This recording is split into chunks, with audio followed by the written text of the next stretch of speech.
여러분 반갑습니다. 목사님 말씀하신 것처럼 1년 만에 왔습니다. 여전히 춥습니다.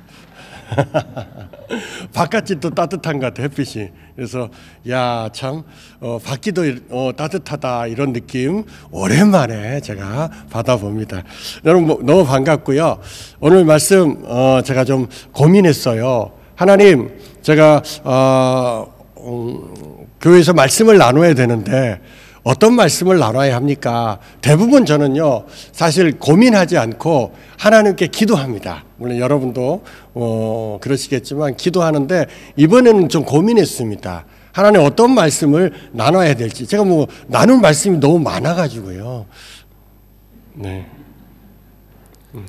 네, 그래서 고민을 했습니다. 왜냐하면 새로운 말씀을 나누기보다는 제가 오랫동안 설교를 하면서 지금도 설교를 하잖아요. 그래서 그동안 나눴던 말씀 중에서 오버처치 교회에 플로잉 교회하고 연결이 좀 되는 그런 말씀을 좀 나누면 좋겠다 이런 생각을 제가 했습니다. 그래서 제가 새로운 원고를 쓰지 않고 그동안 제가 나눴던 말씀 중에 이 교회에 꼭 맞는 말씀이 있으면 좋겠다 이런 고민을 했습니다. 그러면서 제 안에 어떤 한 가지 생각이 들었는데, 그것은 신앙생활을 하면서 제가 여러 가지로 고민했던 내용 중에 하나를 좀 나누면 좋겠다라는 생각이 들었습니다. 여러분, 제가 신앙생활 하면서요 고민했는데 고민했던 중요한 주제 하나가 순종이었습니다. 신앙생활 하면서 순종하는 거 이거 굉장히 중요하고 어렸을 때부터 신앙생활 할 때 어렸을 때부터 순종을 배웠습니다. 그래서 이 순종에 대한 고민이 제 안에 좀 있었습니다. 왜냐하면 하나님이 나한테 말씀하시면 제가 그 말씀하신 것을 순종하는 거예요. 그런데 가끔 어떤 질문이 저한테 딱 드냐면, 이거 하나님 말씀하신 거 맞아? 이거 내 생각 혹시 아니야? 이런 고민이 너무 많이 되는 거예요. 제가 막 굉장히 영적으로 신령하고 성숙했으면 이거 바로 문제없이 이걸 잘 해결할 텐데 사실 그 정도 수준 아닙니다. 그러니까 늘 고민이 되는 거예요. 왜냐하면 이거 내 생각 같은데 내가 하나님의 말씀이라고 생각하고 이렇게 내가 순종하려고 하는 거 아닌가, 이런 고민들을 하면서 순종할 때 제가 고민이 많았습니다. 왜 이게 좀 저한테 또 어려움이 되었었냐면, 제가 목회를 하다 보니까 여러 사람들을 만나는데 특별히 저는 청년들을 주로 목회 현장에서 만납니다. 청년들을 만나면 청년들 중에 몇 번의 어떤 사건들과 다 상황들이 생기면서 하나님이 저에게 주시는 어떤 은혜와 지혜가 있었습니다. 어떤 일이 있었냐면요, 제가 청년들을 주로 사역하는데 청년 사역 중에 제가 신방을 주로 합니다. 그래서 제가 신방을 주로 하다 보면 제가 교회를 섬길 때 청년들이 좀 많았습니다. 그래서 제가 교회를 섬길 때 지금도 물론 교회를 섬기고 있지만 제가 청년 사역자로 오랫동안 해서 제가 섬기는 교회의 청년들이 출석만 한 900명 정도 합니다. 그러니까 출석을 900명 하니까는 훨씬 더 많은 거죠. 제작은 훨씬 더 많은 겁니다. 그러니까 그 친구들을 이렇게 신방하다 보면 어떤 친구는 2년 만에 신방합니다. 그러니까 신방 한 번 하려면 2년 걸려요. 그러니까는 이렇게 그냥 일반적인 신방을 하다 보면 그렇게 시간이 많이 걸려요. 그런데 급한 청년들 있잖아요. 청년들이 살다 보면 인생에 위기도 있고 고난도 있고 환난도 있고 핍박도 있고 문제도 있어요. 그러면 목사님을 빨리 만나야 되는 거예요. 근데 2년을 기다렸다가 이렇게 신방을 받는다, 이건 또 말도 안 되는 일이죠. 그래서 제가 급한 신방, 이걸 줄임말로 급심이라고 말합니다. 그래서 제가 청년들한테 니네들 인생 살다 보면 급심이 있다, 그러면 나한테 전화하든지 문자를 해라. 그러면 목사님이 반드시 일주일 안에 만나주겠다. 그렇게 제가 이제 얘기를 했어요. 그랬더니 청년들이 목사님 만나려면 막 6개월씩 기다려야 되는데 그렇게 안 해도 되는군요. 그러면서 청년들이 가끔 급심을 이용합니다. 사용하더라고요. 그래서 어떤 날 저한테 급한 신방이 들어왔습니다. 어느 날 급한 신방이 들어와서 보니까는 그 싱글 자매님 한 분이 급심을 넣었어요. 그러면서 목사님, 제가 너무 어려운데 저를 좀 만나주세요. 그래서 제가 전화를 했습니다. 해가지고 일주일 안에 무조건 급한 신방이 들어오면 잠을 안 자고 제가 어디를 안 가는 한이 있어도 급한 신방을 바로 해줍니다. 그래서 그 자매를 만나기로 이제 결정했어요. 그래가지고 만나기로 한 날 카페에 갔습니다. 갔는데 그 자매가요, 나를 보자마자 막 울어요. 싱글 자매가, 결혼 안 한 싱글 자매가 막 울어요. 그러니까 목사 입장에서는요, 보자마자 나를 보고 울었다는 것은 이건 결코 단순한 일이 아니다라는 그런 딱 마음이 들잖아요. 목회를 하다 보면 그런 느낌이 있습니다. 그래서 제가 그 앞에 앉아가지고 그 자매가 좀 우는 동안 좀 기다렸어요. 얼마나 어려운 일을 만났으며 목사를 만나자마자 이렇게 카페에서 그것도 막 울까.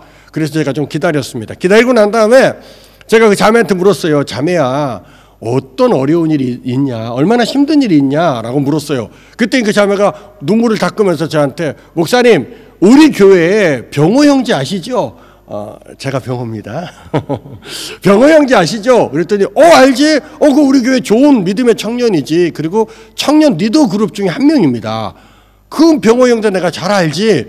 그랬더니 그 자매가 저한테 뭐라고 말하냐면, 그 병호 형제가 그 자매한테는 오빠였습니다.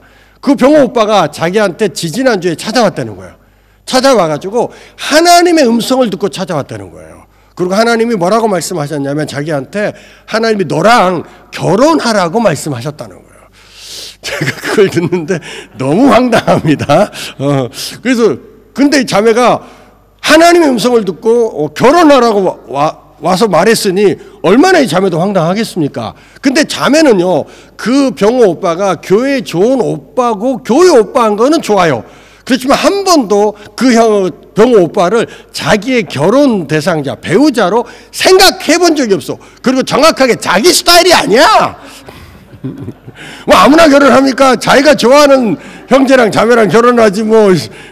그러니까 이 자매가 얼마나 놀랐는지 몰라요. 그런데 이 자매가 예수님을 잘 믿고 또 하나님 안에 있는 자매입니다. 그리고 너무 또 순진하고 또 귀한 자매죠. 아직 한국 교회 안에 자매님들이 너무 착하고 좋은 것 같아요.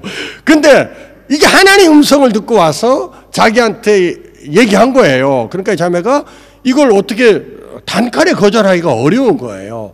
그런데 한 번도 나는 이 형제를 자기 배우자로 생각해 본 적이 없고, 그런데 형제는 하나님의 음성을 듣고 하나님 말씀하셔서 하나님의 말씀을 선포했고, 그러니까 이 자매가 막 너무 갈등이 되고 고민이 되는 거예요. 그러면서 어떤 마음이 들었냐면, 이 병호 형제랑 내가 결혼해야 하나님의 말씀에 순종하는 건가? 라고까지 생각을 하면서 2주 동안 고민을 하다가 저한테 급한 신방을 보낸 겁니다. 그래서 저를 만나자마자 그 고민과 갈등이 막 이렇게 이제 한 번에 터져 나와서 막 울었던 거예요.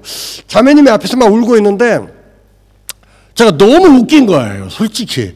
이걸 이렇게 울 일이 아닌데, 이 자매가 너무 순진한 거예요. 이렇게 막 울면서, 목사님, 저 어떡해요? 병호 형제님이랑 결혼해야 되나요? 막, 이러고 있으니 얼마나 귀엽고 순진한 건지 저는 이쁘더라고요. 그러면서 한편 너무 웃긴 거야. 근데 자매님이 막 진지하게 울고 있는데 내가 막 웃을 수가 없어요. 그래서 좀 이제 제가 웃음을 참으면서 그 자매에게 이렇게 말했습니다. 자매야, 그 병호 형제에게 하나님이 너랑 결혼하라고 말씀하셨다면 결혼은 혼자 하는 게 아니야.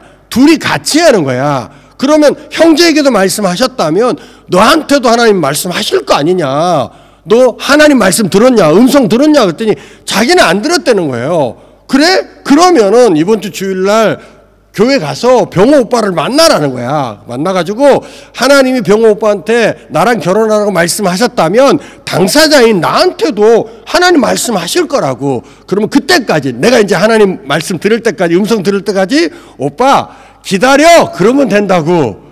그리고 하나님 말씀 안 하시면 너 병호 오빠랑 결혼 안 해도 돼. 그랬더니 이 자매가 너무 자유한 거예요. 그때부터 기쁨이 막 충만한 겁니다. 그래도 되는 거네. 그러면서 목사님 뭐 드실래요? 커피? 케이크? 그러면서 커피하고 케이크를 시켜가지고 거기서 막 그냥 막 하면서 커피 케이크 먹으면서 아주 신나게 그렇게 대화하다가, 그리고 이제 제가 기도하고 헤어졌어요. 그러고 난 다음에 제가 집에 오는데 생각이 더 많아지는 거예요. 제가 오랫동안 청년들과 성도들에게 순종을 가르쳤습니다. 그런데 제가 순종만큼 귀하게 또 강하게 가르치지 못한 것이 분별이었습니다. 제가 한국 교회에서 제가 오랫동안 목회를 했잖아요. 사역을 했습니다. 그래서 한국 교회는 지금도 순종에 대해서는 많이 강조합니다. 그래서 여러분 순종에 대한 메시지, 순종에 대한 설교 많이 들어보셨죠? 그래서 순종이 무엇인지 다 알아요. 그런데 그 순종하기 전에 이것이 하나님의 말씀인지 하나님께로부터 온 것인지 내 생각인지 환경이 주는 생각인지 아니면 원수가 주는 것인지를 뭐한다? 분별하는 것에 대해서는 한국교회, 저 같은 목사가 많이 성도들에게 가르치지 못했다는 생각이 드는 거예요. 그러니까 이 형제가, 병호 형제가 순종한 건 너무 잘한 겁니다. 그렇지만 이것이 정말로 하나님께로부터 온 것인지 내 생각이고 내 정욕인지를 분별하는 시간을 갖지 못했구나라는 생각을 제가 한 거예요. 그래서 그 다음 주에 이제 제가 그 주에 교회 가서 병호 형제를 불렀습니다. 제가 혼내려고 부른 거 아니에요. 제가 미안해서 불렀어요. 내가 담당 목사인데 이런 부분들에 대한 가르침들이 좀 소홀했다면 이 친구에게는 이게 필요하겠다는 생각이 들어서 불러서 네가 그렇게 순종한 건 잘한 거다. 여러분 그거 대단한 순종입니다. 입장 바꿔보세요. 여러분이 그런 음성 하나의 말씀 들었어요. 그러면 여러분 당사자에게 찾아가서 하나님이 너랑 결혼하라고 말씀하셨다. 이렇게 순종하는 것이 쉽습니까? 어렵습니까? 사실 쉽지 않아요. 저도 생각해 봤어요. 이거 쉬운 거 아니에요. 근데 이 친구가 하나님을 경외하는 마음으로 얼마든지 이거 불편할 수도 있고 관계가 깨질 수도 있고 여러 가지 오해도 있을 수 있고 얼마든지 이거 어려운 일이 될 수도 있습니다. 그래서 안 할 수 있는데 이 친구가 하나님을 경외함으로 순종한 것에 대해서 내가 너무 격려해 주고 싶은 거예요. 이거 쉬운 순종 아니다. 너 힘들었지? 찾아가서 얘기할 때 힘들었지? 엄청 힘들었다는 거야. 예. 이 친구가 막 바람기가 있는 형제도 아니고 이 자매 저 자매한테 결혼하자고 들이대는 형제도 아니고 나름 교회 리더입니다.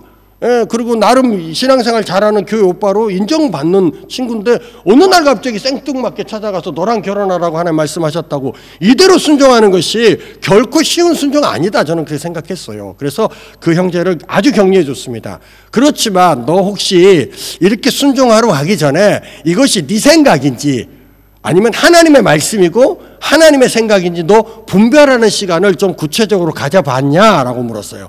그랬더니 그렇게 안 했다는 거야. 왜냐하면 제가 그걸 이해합니다. 여러분 어떠세요? 하나님 여러분에게 뭔가 말씀하시고 여러분이 뭔가 하나님 생각을 주시면 여러분 어때요? 순종하는데 여러분 급급하지 않습니까? 저는 그렇게 배웠어요. 그래서 뭔가 하나님 말씀하시고 생각을 주면 우리가 뭐 분별하고 뭐 시간을 가지고 뭐 이거 없이 그냥 순종하려고 애를 썼어요. 그렇게 우리가 또 배웠단 말입니다. 이 친구도 하나님 그런 부담감을 주니까 이거 순종해야 돼 갈등하지만 순종해야 돼 분별하는 시간을 갖기보다는 순종하는 데 집중해버린 거죠. 자기가 그랬다고 얘기하더라고요. 그래서 너 그 순종은 잘했지만 그 태도는 너무 좋다. 그렇지만 이것이 하나님께로부터 온 것인지 분별하고 순종하는 것이 그것이 훨씬 더 지혜로운 것이다 라고 얘기를 했어요. 그리고 그 상황들이 거기서 잘 마무리가 되고 그 형제와 자매는 결혼 안 하고 각자 다른 형제와 자매와 결혼해서 지금 저희 교회에서 애 낳고 잘 살고 있습니다. 그러면서 제 안에 내가 목사로서 좀 더 균형 있게 성도들과 청년들을 가르쳐야겠구나라는 생각들을 하기 시작했어요. 그동안 제가 순종을 많이 강조했다면 분별을 하지 못했다면 이제 순종 좀 그만 강조하고 분별을 좀 강조하는 것들이 굉장히 밸런스 균형을 맞추는데 필요하겠구나라는 생각을 하기 시작했어요. 그리고 난 다음부터 물론 순종을 안 가르치진 않아요. 순종의 3요소도 가르치고 순종할 때 어떻게 하는지도 제가 분명히 가르칩니다. 그렇지만 분별에 대한 메시지를 훨씬 더 좀 강하게 이야기합니다. 오늘 제가 여러분에게도 여러분 오랫동안 순종하며 여기까지 잘 오셨습니다. 그렇다면 여러분에게 여러분의 신앙을 좀 더 업그레이드 시키기 위해서 특별히 또 부흥 사경회잖아요. 저 같은 목사 1년에 한 번 오는 목사인데 대충 하면 안 되잖아요. 그래서 좀 여러분의 신앙을 좀 도움을 드리고 업그레이드 시키기 위해서 분별에 대한 메시지를 여러분과 좀 나누려고 합니다. 4가지를 간략하게 엑기스만 나누도록 하겠습니다. 제가 엑기스 목사인데 너무 간질간질합니다. 제 스타일이 있어요. 그래서 제가 언제든지 설교하거나 강의할 때 제 스타일대로 해버려요.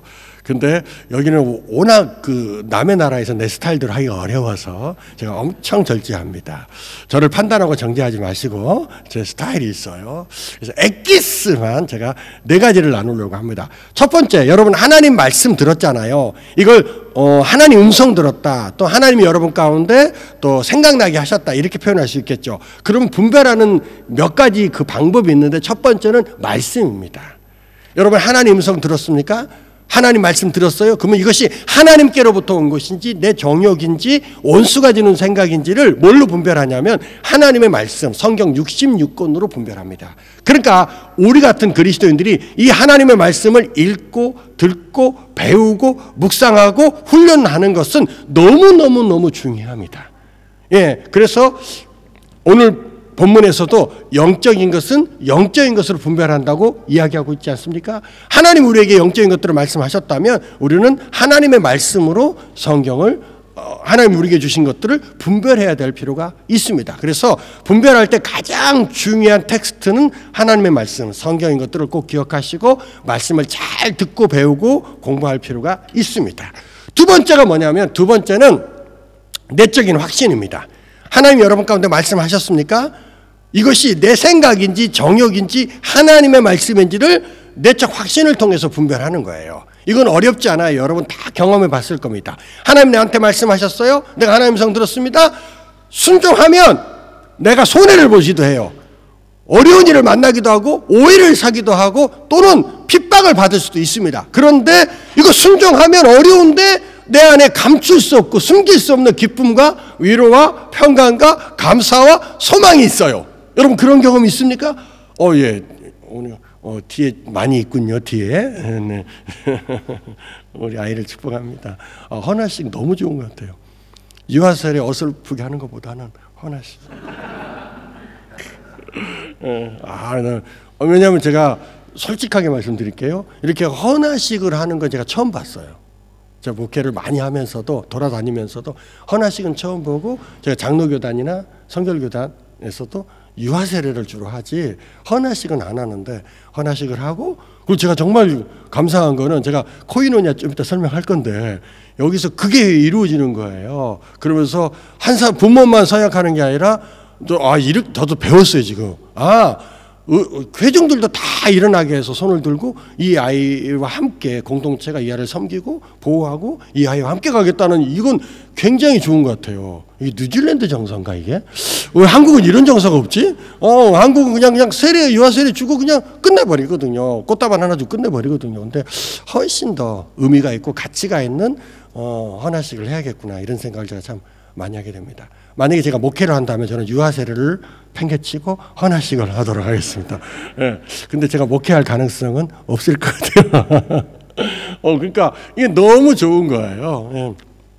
자, 우리가 하나님 성 듣잖아요. 하나님 말씀하셨잖아요. 그러면 이대로 순종하면 여러분 그런 경험 있죠? 내가 손해볼 수도 있고 비난을 받을 수도 있고 내가 핍박을 당할 수도 심지어 그런데도 내 안에 감사가 있고 위로가 있고 평강이 있고 격려가 있어요. 이걸 뭐라고 말하냐면 내적인 확신이다 이렇게 말하는 거예요. 그러니까 손해와 상관없이 순종할 수 있는 거예요. 분별하고 순종할 수 있는 겁니다. 그래서 내적 확신이 이거 굉장히 중요한 분별하는 방법입니다. 세 번째가 뭐냐면 세 번째는 함께 분별하는 겁니다. 지금 공동체가 그래서 제가 소중하다 이 얘기를 1부에서도 했어요.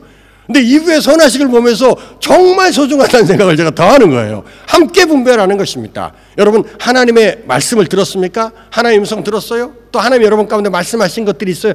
또 하나님 주신 생각들이 있습니까? 근데 이게 하나님께로부터 온 것인지 이게 분별하기가 좀 어려울 때가 의외로 많아요. 그럴 때 어떡합니까? 말씀으로도 분별하기가 어렵고 내적 확신으로도 좀 어려울 때는요 공동체로 모이잖아요. 공동체에서 함께 나누는 것입니다.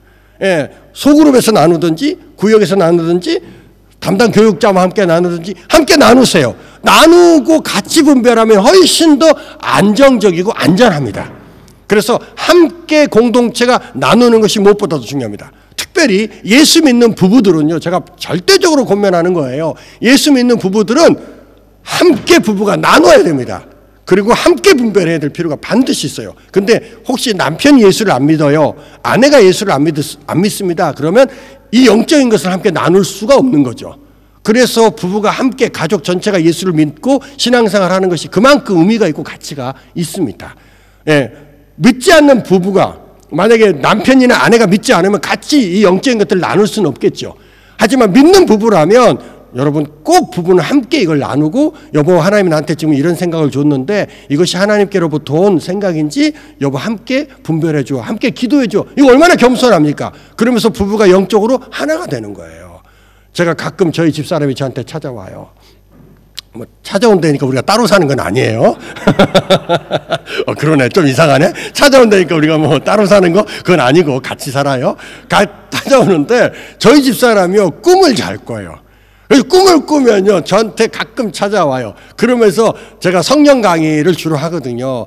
여러 가지 그 성령의 역사나 과정 중에서 예지몽이라고 하나님이 꿈을 통해서 우리 가운데 말씀하시는 케이스가 가끔 있어요. 성경에 기록에 있습니다. 우리가 꿈 그러면 가장 먼저 딱 떠오르는 사람 누굽니까? 성경에 요셉. 그러니까 꿈을 통해서도 하나님이 우리 가운데 말씀하시고 여러 가지 하나님의 어떤 그런 것들을 들을 수가 있단 말입니다. 그래서 제가 꿈에 대해서도 저도 부정적이지 않아요. 그렇지만 너무 꿈에 대한 것에 집중하지는 않습니다. 제가 나름 균형을 굉장히 강조하는 목사거든요. 집사람이 찾아와서 예지몽을 꾸고 그걸 같이 분별하자고 얘기합니다. 집사람이 저를 너무 신령하게 봐요. 그래서 저한테 그걸 자꾸 떼넘겨요. 당신이 좀 분별해달라고. 제가 그걸 딱 들어보면요, 90%는요 개꿈입니다. 집사람 놀려먹는 재미가요 아주 솔솔합니다. 집사람은 심각하게 오면 제가 여보 이거 개꿈이야 그러면 막 이래요. 근데 가끔 한 10%는요 정말 하나님이 주시는 마음들 생각들이 있어요. 근데 제가 그걸 뭐 개꿈 꾼다고 뭐라고 하는 게 아니라 너무 고마운 거예요. 이런 부분들 작은 거지만 함께 남편에게 나누고 그걸 같이 고민하기도 하고 같이 분별하기도 하고 또 하나님의 마음이 맞다면 남편이랑 같이 순종해야죠. 자기만 순종하지 않겠다는 거예요. 저도 마찬가지. 나만 순종하고 당신 따라와 이거 아니에요. 같이 나눈다는 것은 함께 순종하고 따라와 이게 아니라 같이 가 이걸 의미하는 겁니다. 이게 부부라고 저는 생각합니다. 그래서 부부는 밥만 같이 먹는 거 아니에요. 이런 것들을 함께 할 때 좋은 공동체가 되고 가정이 되지 않겠나 그런 생각이 들어요. 그래서 부부는 함께 분별하면 너무 좋습니다.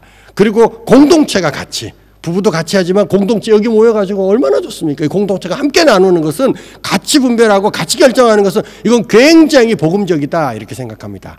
여러분 교회는요 예배만 드리는 공동체가 아닙니다. 절대로 성도님들 착각하면 안 돼요. 왜냐하면 코로나19 이후에 그 과정 속에서 세상을 교회를 향해서 뭐라고 말하냐면 니네 예배 드려 예배 드리는 거 원하지 않아. 그래서 세상은 교회를 뭐라고 생각하냐면 예배만 드리는 공동체라고 생각해요. 또 교회도 예배가 가장 소중하고 목숨과 바꿀 수 없다 막 이렇게까지 얘기하니까 그래 니네 예배 드려 그렇게 말합니다. 그래서 모이지 마. 코로나19 때는 모이지 말고 줌으로 예배 드리란 말이야. 예배 드리지 말라는 거 아니야. 인터넷으로 예배하면 되잖아. 예배 드려 이렇게 생각해요. 그래서 교회를 생각할 때 많은 세상 사람들이 예배만 드리는 공동체라고 생각해요. 혹시 여러분도 그렇습니까? 아니에요. 교회는요 예배만 드리는 공동체가 아니라 함께 교제하는 공동체입니다. 그래서 교회를 설명할 때는 저는 늘 십자가로 가지고 설명해요. 어려운 얘기 일도 없습니다. 자 십자가를 보면 십자가의 크로스잖아요. 첫 번째 이건 뭡니까? 이건 하나님과 나와의 교제를 말하는 거예요. 그 코이노니아라고 표현합니다. 교회는요 하나님과 내가 교제하는 것이에요. 두 번째는 뭡니까? 나와 성도 이웃과의 교제하는 것입니다. 이 두 가지 수직적 코이노니아와 수평적 코이노니아가 있을 때 이게 교회입니다. 근데 자꾸 세상은 교회를 비난하고 조롱하면서 수직적 코이노니아만 하라는 거예요. 아닙니다. 절대적으로 모여야 할 이유가 있습니다. 왜? 수직적 코이노니아가 교회가 아니에요. 수직적 코이노니아와 수평적 코이노니아가 있을 때 이게 교회입니다. 그래서 여러분 주일날 모이고 금요일날 모이고 여러분 소그룹을 모이고 신방으로 모이고 이건 너무너무 중요한 겁니다. 이게 교회니까. 이걸 여러분 양보하면 우리는 반쪽짜리 신앙생활을 하는 것과 같은 거예요. 저 같은 목사가 이걸 아는데 목사님이 이걸 아는데 이걸 양보하겠습니까? 절대로 수직적 코이노니아와 수평적 코이노니아를 양보할 수 없는 겁니다. 그래서 이 공동체로 함께 같이 힘이 되고 분별하고 같이 위로가 되고 같이 저렇게 아이들을 축복해 주면서 세워져 갈 때 이게 하나님의 나라인 겁니다. 여기가 하나님의 나라인 거예요. 하나님의 나라는 천국에만 있는 것이 아니라 예수 그리스도 그분의 생명과 소망이 있는 곳 그분이 다스리는 곳이 하나님의 나라입니다. 많은 인원이 모이지는 않았지만 이 얼마나 아름답고 같이 아이를 위해서 선서하고 선언하는 것은 굉장한 축복이라고 저는 생각합니다. 이렇게 함께 분별하는 것들이 필요합니다. 마지막 네 번째 이건 굉장히 좀 수준 있는 얘기를 이제 해야 합니다. 세 가지는 여러분 기본적인 얘기라면 네 번째는요 어떻게 하나님의 말씀을 분별하냐면 친밀감으로 분별합니다. 친밀감. 여러분 창세기 22장에 보면 아브라함이 나옵니다. 모르시는 분도 물론 있겠지만 아시는 분도 있을 것 같아서 제가 본문을 다 찾지는 않겠습니다. 하지만 제가 얘기를 딱 시작하면 들어본 듯한 내용이다 라는 것을 여러분 아십니다. 창세기 22장에 보면 아브라함이 나오는데 아브라함이 하나님의 음성을 들어요. 말씀을 듣습니다. 어떤 음성을 듣습니까? 말도 되지 않는 음성을 듣습니다. 그 음성 내용이 뭐예요? 너의 사랑하는 독자 100세에 얻은 아들 그 독자 이삭을 번제물로 내게 바쳐라, 이런 음성을 듣습니다. 여러분 이게 말이 됩니까? 여러분 번제가 뭔지 모르시죠? 아시겠지만 모르시는 분들이 꽤 있어요. 번제는 뭐냐 하면 하나님께 드리는 제사의 종류, 방법 중에 하나입니다. 번제는 뭐냐면 제물을요, 각을 떠요. 예를 들면 양을 잡잖아요. 그럼 양의 목을 자르고 손발을 잘라요. 그리고 배를 갈라서 갈비를 쪼갭니다. 그러면 이 안에 내장이 있어요. 내장을 싹 긁어내요.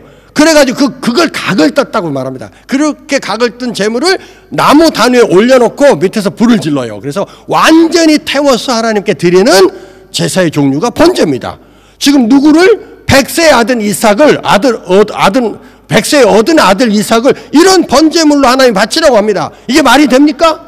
말도 되지 않는 음성에 여러분 아시는 것처럼 아브라함이 적극적으로 순종합니다. 어떻게 아브라함이 순종했을까요? 그냥 맹목적으로 순종했을까요? No! 아브라함이 반드시 이것이 하나님의 음성인 것을 확인하고 분별하고 순종했습니다. 성경에 다 나와요. 그 내용들이. 자, 예를 들면요. 제가 어느 날 기도하는데 하나님이 저한테 말씀하세요. 너의 사랑하는 아들, 제가 아들이 2명이 있어요. 제가 자녀가 셋입니다. 딸, 아들. 막내 아들이요. 지금 장신대 신학과 4학년입니다. 저무로 감사한 것은 그 막내 아들이 신학과를 졸업하고 목사가 되지 않기로 결정했습니다. 할렐루야. 얼마나 감사한지. 저는 걔는 목사 되면 안 된다고 제가 생각했는데 안 하고 카메라 기자를 하겠답니다. 그러다가 박수를 쳐줬어요. 그래, 네가 목사 되면 넌 큰일 난다. 여러 교회 성도 죽인다. 성경을 1년에 한 번도 안 읽어요. 그런 놈이 목사 되면 되겠습니까? 그래가지고 너무 감사해요. 우리 아들을 공개적으로 디스를 하네 이거. 거기서 이거 먼 나라니까 우리 아들한테는 안 들릴 것 같아요. 너무 멀더라고. 그러니까 거기까지 안 들리겠죠. 그래서 그 아들이 있는데요. 막내 아들이에요. 얼마나 사랑스럽습니까? 예. 그래서 그 아들이 있는데 하나님이 갑자기 내가 기도하는데 그 아들 진우를 번제물로 잡아 내게 제물로 바쳐라, 이런 음성을 제가 들었다고 생각해 보십시오. 여러분, 제가 이 음성 듣고 제가 고민하겠습니까? 제가 생각해 본 거예요. 나 같으면 이런 음성 들었다면 고민 안 해. 바로 이렇게 기도할 것입니다. 예수의 이름으로 명하노니 더러운 사단은 떠나갈지어다. 나 같으면 대적했을 겁니다. 왜? 제가 그동안 만났던 하나님은 이런 하나님이 아니야. 어린아이를 제물로 바쳐서 태워 죽이라고 말씀하시는 하나님이 아니야. 여러분이 만난 하나님이 어떤 하나님이십니까? 어린아이를 제물로 바치라고 말씀하시는 하나님을 만나보셨습니까? 저는 한 번도 그런 하나님을 경험해 본 적도 없고 만나본 적이 없어요. 그러니까 이 하나님의 말씀 음성은 하나님께로부터 온 것이 아니라고 저는 확신하겠죠. 그래서 예수의 이름 명하노니 더러운 사단아 떠나갈지어다라고 대적했을 것입니다. 그런데 아브라함은요, 이 말도 되지 않는 음성에 적극적으로 순종합니다. 여러분, 왜 아브라함이 믿음의 조상이 될 수밖에 없었는지에 대한 명확한 이해를 이 본문에서도 가질 수밖에 없는 것입니다. 아브라함이 맹목적으로 순종한 거 아니에요. 분별하고 순종합니다. 그러면 어떻게 아브라함이 이 말도 되지 않는 음성을 분별했을까요? 지금 친밀감을 설명하는 겁니다. 성경학자들은요, 아브라함이 갈대아 우르에서 하나님의 음성을 들어요. 그때가 75세였다고 말합니다. 지금 창세기 22장에서 이삭을 제물로 바치라고 말씀하셨을 때 이때가 아브라함 나이가 성경학자들은 115살에서 117살이었다고 말합니다. 그러니까 75세부터 하나님과 아브라함은 교제를 시작하는 거예요. 그리고 지금 이 나이 때까지 117살 때까지 아브라함과 하나님과의 관계가 끊어진 적이 없어요. 물론 어떤 성경학자들은 이스마엘을 낳고 3년에서 5년 정도 아브라함과 하나님과의 관계가 끊어졌다 이렇게 말합니다. 좋습니다. 그거 인정합니다. 그래도 수십 년 동안 아브라함과 하나님과의 관계는 끊어지지 않았어. 늘 친밀한 관계 속에 있었어. 그러니까 내용은 아들을 제물로 바치라고 하는 이 내용은 하나님의 것이 정말 아니야. 그런데 음성은 하나님의 음성이야. 여러분, 이게 굉장히 놀라운 거다 저는 그렇게 생각합니다. 아직도 이해를 못하는 분이 두 분 계신데 제가 이해를 돕기 위해서 제가 집에 전화합니다. 집에 전화하면 우리 아이들이 어렸을 때 제가 아이들 셋을 연년생 비슷하게 낳았어요. 아, 죽는 줄 알았어요. 제가요 아이 낳을 때도 하나님의 은혜가 있어요. 애가 4년 동안 애가 없었어요. 그래서 하나님 앞에 간절히 기도하면서 하나님이 주신 아이들을 제가 이제 갖기 시작했거든요. 그래서 그 아이들을 볼 때에도 너무너무 사랑스럽고 이쁘고 그렇게 너무 귀합니다. 예. 이렇게 집이 전화하잖아요. 그러면 아이들 어렸을 때, 그때는 뭐 핸드폰도 없고 뭐 이렇게 수화기 전화였거든요. 전화하면 막 달려와서 서로 받으려고 해요. 대부분 그렇잖아요. 딱 받으면 제가 여보세요? 그럽니다. 그럼 아이들이 뭐라고 그래요? 누구세요? 이럽니까? 이건 콩가루 집안이에요. 대부분 아빠가 전화해서 여보세요? 그러면 아이들이 아빠다! 아빠지! 여러분 경험해 보셨죠? 가끔 제가요 아이들 장난치려고 애들이 서로 받으니까 서로 받고 여보세요 이래요. 그럼 애들이 뭐라 그래? 누구세요? 이래. 지도 장난해. 아빠다. 아빠지. 그래요. 아이들이요 아빠의 목소리를 알아들어요. 어떻게 알아듣는 것입니까? 그만큼 이런 친밀한 교제와 이런 전화통화가 여러 번 있었기 때문에 이게 가능한 거예요. 이게 지금 하나님 음성 듣는 데서 굉장히 높은 차원의 얘기를 해드리는 거예요. 제가 집에 전화합니다. 저희 아내가 전화를 받아요. 여보세요? 그럼 아내가 저한테 뭐라고 말합니까? 누구세요? 이렇게 말합니까? 아니에요. 그건 진짜 말도 안 되는 부부예요. 대부분 남편이 전화하면 아내들이 어떻게 해요? 여보 왜? 이렇게 반응합니다. 그죠? 제가 집에 전화했습니다. 여보세요? 아내가 누구세요? 나는 당신 남편 이병호입니다. 아내가 당신이 내 남편인 걸 내가 어떻게 알아? 우리 집 비밀번호 내 자리에 눌러봐. 확인해봐. 뭐야? 이렇게 확인하면서 전화통화하는 부부 없어요. 그건 말도 안 되는 부부죠. 대부분 여보세요? 그러면 벌써 다 알아들어. 왜? 이걸 친밀감이라고 지금 표현하는 거예요. 하나님과 아브라함이 이런 친밀감으로 다져진 관계였습니다. 이거 굉장히 내공이 깊은 얘기를 해드리는 거예요. 그래서 말도 되지 않는 하나님의 이 음성을 내용은 하나님의 것이 아니야. 그런데 이것을 하나님의 음성으로 아브라함이 분별해내는 거예요. 그리고 그 아브라함이 그 말도 되지 않는 음성에 순종합니다. 참 재밌습니다. 이삭이요 나무 단을 지고 아버지 아브라함과 같이 모리아산으로 가는 장면이 창세기 20장에 쭉 나와요. 그때 이삭이 질문합니다. 아버지 왜 나무 단도 있고 횃불도 있고 칼도 들었는데 재물이 없습니까? 라고 물어요. 이건 그냥 물은 게 아니라 아브라함과 이삭은 이 모리아산에서 드리는 제사 이것이 그날이 처음이 아니었습니다. 그때 이삭의 나이가 17살이었다고 생각해 보십시오.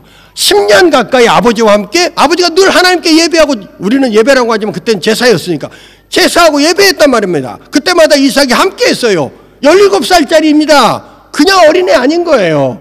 그럴 때마다 늘 재물과 나무 단과 횃불을 두고 갔단 말이야. 근데 오늘은 이상하게 다 있는데 재물이 없는 거야. 그때 아브라함이 뭐라고 말한 줄 아십니까? 이게 아브라함의 믿음이 있다는 것을 의미하는 거예요. 아브라함이 뭐라고 말하냐면 하나님이 예비해 두셨다고 말합니다. 여기서 아주 유명한 단어가 나오죠. 여호와 이레라는 단어가 나옵니다. 아브라함이 알아요. 분명히 하나님께서 특별한 일을 준비해 놓으셨다는 것을 알아요. 그리고 이삭을 데리고 가는 것이었습니다. 적극적으로 순종하는 것이죠. 그리고 거기서 어떤 일이 났습니까? 이삭을 제물로 바쳤습니까? 아니에요. 하나님이 예배해 놓으신 수양을 발견합니다. 그리고 그 수양을 제물로 바치고 하나님이 아브라함이 뭐라고 말하는 줄 아세요? 이렇게 말씀하세요. 아브라함아 네가 비로소 나를 경외하는 줄을 알았다는 거예요. 그리고 아브라함에게 말씀하십니다. 하늘의 별처럼 땅의 모래알처럼 너의 씨를 통해서 이삭을 통해서 창대케 하겠다고 말씀하세요. 그리고 참으로 재밌는 것은 거기서 아브라함의 시대가 딱 끝나버립니다. 이건 보너스입니다. 친밀감 다음에 여러분에게 드리는 보너스. 아브라함의 시대가 끝나요. 나는 이게 이해가 안 됐어요. 여러분 어떠세요? 말도 되지 않는 그 믿음의 테스트를 창세기 22장 1절에 하나님이 아브라함을 시험하여 이렇게 시작해요. 시작이. 그러니까 말도 되지 않는 그 믿음의 테스트를 누구에게? 아브라함에게 했어요. 그리고 그 아브라함이 그 믿음의 테스트에 통과했어요. 이거 굉장히 어려운 일이었습니다. 통과했어요. 그러면 하나님이 그 믿음의 테스트를 통과한 아브라함을 더 놀랍게 축복하고 더 놀랍게 그를 사용하는 내용들이 나와야 돼요. 23장 24장에 안 나와요. 그냥 아브라함의 시대가 거기서 끝나버립니다.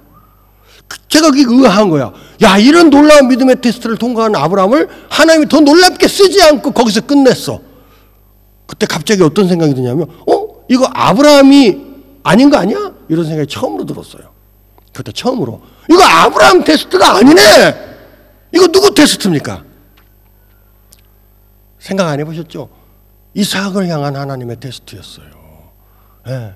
처음으로 저는 그 생각이 든 거예요. 저도 오랫동안 이걸 아브라함에 집중했었는데 조금 시선을 돌려서 이삭에게 집중해 보니까 이삭은 날벼락이야, 얘는. 이삭 입장에서는요, 날벼락이야. 말도 되지 않은 상황을 지금 겪는 거예요. 그러면서 이삭이 누구를 만나요? 그 모리아 제단에서 자기가 죽지 않고 자기 대신 수양이 죽는 것을 보면서 17살짜리라니까 어린애 아니에요. 3살 4살 아니에요. 그 수양이 대신 제물로 드려지는 걸 보면서 거기서 이삭이 여호와의 일에 하나님을 만나요. 그리고 거기서부터 이삭은 하나님을 사랑하는 일들을 하기 시작합니다. 이게 왜 중요하냐면요, 그동안 모리아 산에 가기 전까지 이삭에게 하나님은 누굽니까? 아버지 아브라함의 하나님이야. 하나님이 누구야? 이삭은 그 아버지 아브라함의 하나님이지. 그런데 그 모리아 산에서 처음으로 이삭이 하나님 누굽니까? 나의 하나님이 되는 거예요. 그리고 그 놀라우신 하나님을 이삭이 평생 죽을 때까지 떠나지 않아요. 어떻게 하냐고요? 지금까지 고백하는 이스라엘 민족의 고백을 들어보면 알아요. 자, 이스라엘 민족이 하나님을 어떻게 고백합니까? 아브라함의 하나님, 이삭의 하나님, 야곱의 하나님. 이걸 몰랐습니까? 아셨죠? 지금도 유대인들은요, 하나님을 고백할 때, 이스라엘 민족은 하나님을 고백할 때 아브라함의 하나님, 이삭의 하나님, 야곱의 하나님이라고 고백합니다. 이건 무슨 뜻입니까? 이삭의 내용이요, 성경에 많이 언급되어 있지 않아요. 야곱에 대한 내용도 많고 아브라함에 대한 내용도 너무 많은데 이삭에 대한 내용은 리브가하고 결혼하는 내용만 잠깐 언급되어 있어요. 그리고 내용이 많이 없어요. 그런데 이스라엘 백성들은 지금도 이삭의 하나님이라고 고백하는 거예요. 무슨 뜻입니까? 이삭이 성경에는 많이 언급되어 있지 않지만 평생 하나님을 떠나지 않고 믿음의 삶을 살았다는 것을 반증한다, 저는 그렇게 생각합니다. 그래서 후손들이 지금도 이삭의 하나님, 야곱의 하나님을 고백하지 않았나, 저는 그렇게 생각합니다. 그 시작점이 창세기 22장 모리아산에서의 그 제물이 될 뻔했던 그 상황이었구나라는 생각이 들어요. 그러면서 이걸 아브라함의 테스트가 아니라 이삭을 준비하기 위한 하나님의 테스트였구나라고 제가 생각하면서 그렇게 말씀을 묵상하니까 제 안에 더 큰 은혜가 있기 시작했습니다. 정리하겠습니다. 하나님 우리 가운데요, 말씀하세요. 진짜입니다. 하나님이 여러분에게 말씀하십니다. 여러 다양한 통로를 통해서 하나님 여러분에게 말씀하세요. 그때 여러분 그 하나님의 말씀 듣고 순종하는 거 너무너무 중요합니다. 그렇지만 잠깐 웨이팅, 기다리세요. 그리고 이것이 하나님께로부터 온 것인지, 내 정욕인지, 내 생각인지, 아니면 사단이 주는 것이 생각인지를 뭐 하세요? 분별하고 순종할 때 여러분 안에 큰 믿음의 진보가 있을 것이라고 제가 확신합니다. 그래서 너무 순종에 여러분 이렇게 급급해하거나 순종에 이렇게 매달리거나 순종 때문에 너무 불안하거나 막 이렇게 힘들어하지 마십시오. 여러분 순종보다 더 중요한 것은, 오늘 설교에서 순종보다 더 중요한 것은 분별이다 라는 것을 꼭 기억하셔서 이런 분별을 잘 하셔서 믿음 안에서 순종하며 여러분 믿음의 삶을 사시기를 축복합니다. 기도하겠습니다.